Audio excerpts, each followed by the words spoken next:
Assalamualaikum warahmatullahi wabarakatuh. Yang terhormat Bapak M. Syarif Khalil MPDI selaku dosen pengampu mata kuliah Fikih MTSMA. Saya Muhammad Sanana Syafi'i ingin menjawab pertanyaan soal dari UTS Fikih MTSMA. Poin 1 yaitu penjelasan tentang toharoh. Baiklah, di sini saya akan menjelaskan soal tersebut serta mengambil referensi dari pelajaran fikih 1 yang ditulis oleh Kiai Haji Imam Zarkashi. Toharoh adalah menghilangkan sesuatu yang menjadi kendala bagi sahnya ibadah tertentu. Kendala-kendala tersebut ada yang sifat atau bendanya nyata sehingga dapat diketahui melalui indera seperti benda-benda najis, tetapi ada juga yang bersifat abstrak seperti hadas.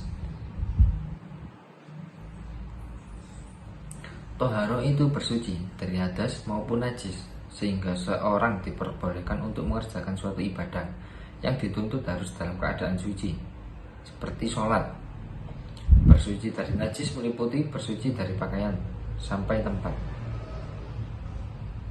Hadas terbagi menjadi 2, yaitu hadas besar dan kecil. Untuk hadas besar, cara menyucikannya adalah dengan mandi junub atau mandi wajib. Sedangkan hadas kecil cukup disucikan dengan cara membersihkan tempat najis dan kemudian berwudu. Dan alat yang terpenting untuk bersuci ialah air. Banyak air yang dapat dipergunakan untuk bersuci.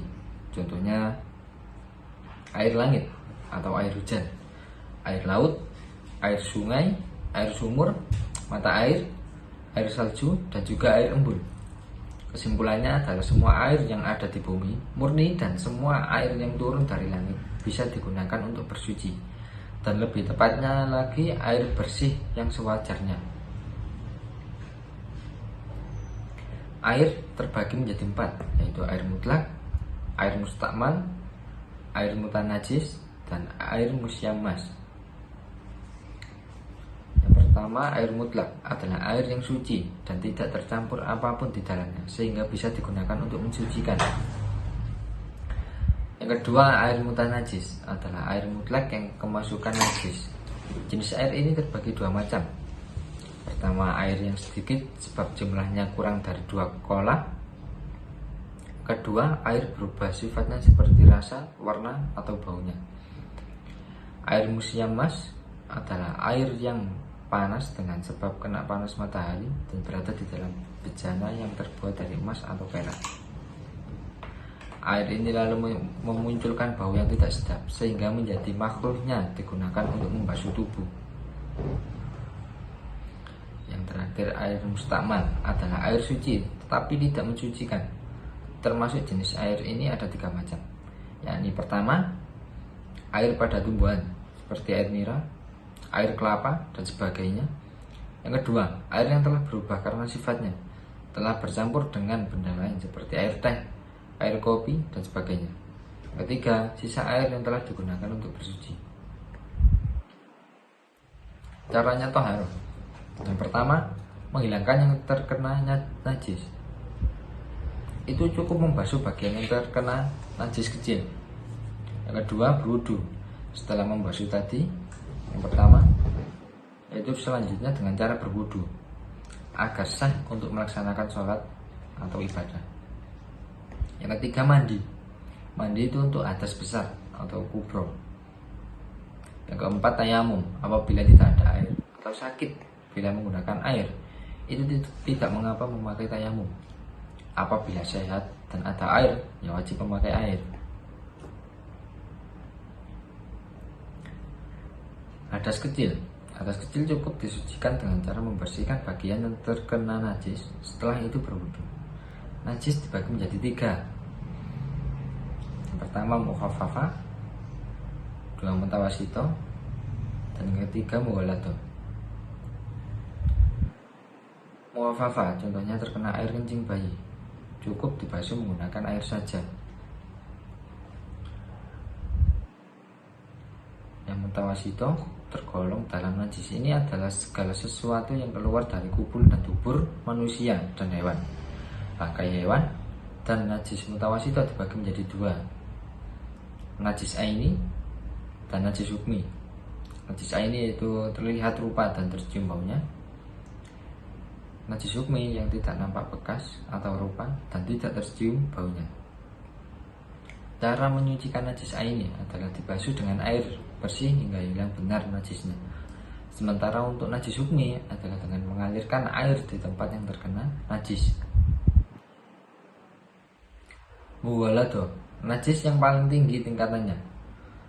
Contoh dari najis ini yaitu air liur anjing dan babi. Cara menyucikannya yakni mencuci dengan air bersih 7 kali. Dan salah satu di antaranya menggunakan air yang dicampur oleh tanah. Hadas besar, cara menyucikannya adalah menggunakan mandi junub atau mandi wajib. Mandi wajib dilakukan untuk menyucikan diri dari hadas besar seperti haid, berhubungan badan, keluar air mani, dan lain-lain.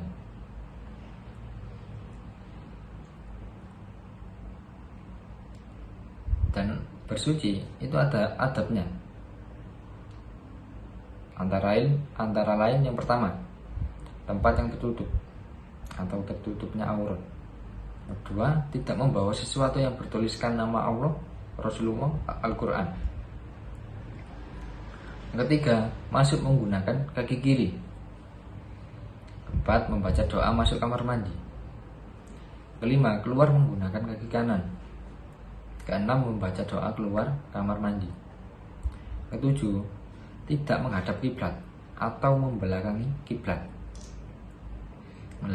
Tidak berbicara kecuali jika darurat atau meminta bantuan, apalagi bernyanyi, bahkan sampai salam pun tidak dijawab. Cukup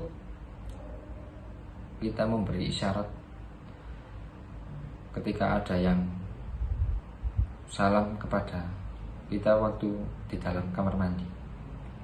Yang 9, tidak buang hajat di jalan, di tempat bernamanya manusia, di tepi jalan, di persimpangan, di pinggir rumah, di samping kendaraan, dan lain-lain. Nomor 10, tidak buang hajat di air yang tergenang, dari lubang semut